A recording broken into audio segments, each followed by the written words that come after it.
అందరికీ నమస్కారం. Epic story లైన్స్‌కి స్వాగతం. చందమామ కథలు 1947 ఆగస్టులోని చీమ చిలుక పాయసం కథ. అనగనగా ఒక చీమ ఒక చిలుక ఉండేవారు. వాళ్ళిద్దరికీ ఎంతో సావాసం. ఒకనాడు వాళ్ళిద్దరికీ పాయసం వండుకు తినాలని బుద్ధి పుట్టింది. చీమ పోయి బియ్యపు నూకలు పంచదార తెచ్చింది. చిలక పోయి కట్టెపుల్లలు చట్టి నిప్పు తెచ్చింది. చీమ నిప్పు అంటించింది. చిలక పొయ్యి ఊదింది. పాయసం తయారైంది. అయితే చీమకి మహా తొందర. అది గబగబా చట్టి ఎక్కి పాయసం తినబోయి అందులో పడి చచ్చిపోయింది. చిలక కూడా ఆత్రతపడి పాయసంలో ముక్కు ముంచింది. ఇంకేం ముక్కు చుర్రున కాలింది. అది కుర్రో ముర్రోమని ముక్కు విదిలించుకుంటూ రావి చెట్టు మీదకు పోయి కూర్చుంది. రావి చెట్టు చిలకను చూసి కొంచెం గేలిగా చిలకా చిలక ఏం విచారంగా ఉన్నావు అని అడిగింది. చిలక కొంచెం విసిగేసి ఏమీ లేదు చీమా నేను పాయసం వండుకున్నాం. చీమ పాయసం లోపల పడి చచ్చింది. నాకు ముక్కు కాలింది. ఇంత పోకిళ్ళు పోతున్నా నీకు ఆకులు రాలిపోకూడదు అంది. ఆ మాట వినగానే రావి చెట్టు ఆకులు జలజలా రాలిపోయాయి. ఇందులో ఒక ఏనుగ ఆ దారిన పోతూ చెట్టును చూసి నవ్వు వచ్చి చెట్టు నీ ఆకులు రాలిపోయాయం ఎండాకాలం కాదుగా అన్నది. ఏమీ లేదు.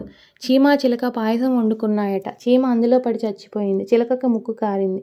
వెక్కిరించిన నాకు ఆకులు రాలిపోయాయి. ఇంత నవ్వుగా ఉన్న నీకు తొండం కూడా ఊడిపోకూడదు అన్నది రావి చెట్టు. ఏనుగు తొండం ఊడిపోయింది. పాపం అది ఏడుస్తూ చెరువు దగ్గరికి పోయి కూర్చుంది. చెరువుకు తొండం లేని ఏనుగును చూసి వరకు నవ్వు ఆగలేదు. ఏం ఏనుగా ఇవాళ నీళ్లు తాగడం లేదే? తొండం ఎక్కడ పెట్టి వచ్చావంది. ఎక్కడా పెట్టలేదు. చీమా చిలక పాయసం వండుకున్నాయట. చీమ పాయసంలో పడి చనిపోయిందట. చిలకకి ముక్కు కాలిందట. చిలకని వెక్కిరించిన రావి చెట్టుకు ఆకులు రాలాయట. అది చూసి నవ్విన నాకు తొండం ఊడింది. నన్ను చూసి వెటకారం చేస్తున్న నీకు నీళ్లు కూడా ఎండిపోకూడదు అంది ఏనుగు. అనగానే చెరువులోని నీళ్ళన్నీ ఎండిపోయాయి. ఇంతలో తోడికోడళ్ళు ఇద్దరు చెరువుకు నీళ్ళకి వచ్చారు. నీళ్లు లేకపోవడం చూసే వరకు వాళ్ళకు నవ్వుకొని ఏం చెరువు ఇలా ఎండిపోయావేమని అడిగారు.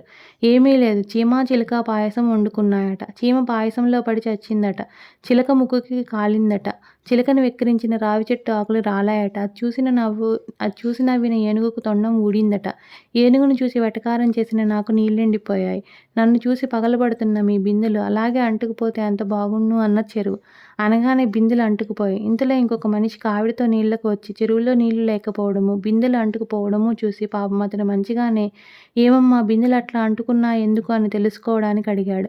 ఏమీ లేదు. చీమా చిలక పాయసం వండుకున్నాయట. చీమ పాయసంలో పడి చచ్చిందట. చిలకకి ముక్కు కాలిందట.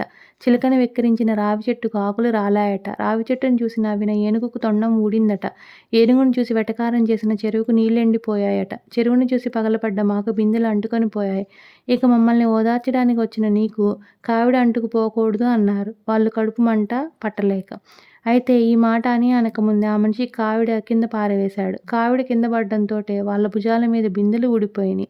చెరువుకు నీళ్లు వచ్చినాయి. ఏనుగుకు తొండం వచ్చింది. చెట్టుకు ఆకులు వచ్చినాయి. చిలక ముక్కు బాగయింది.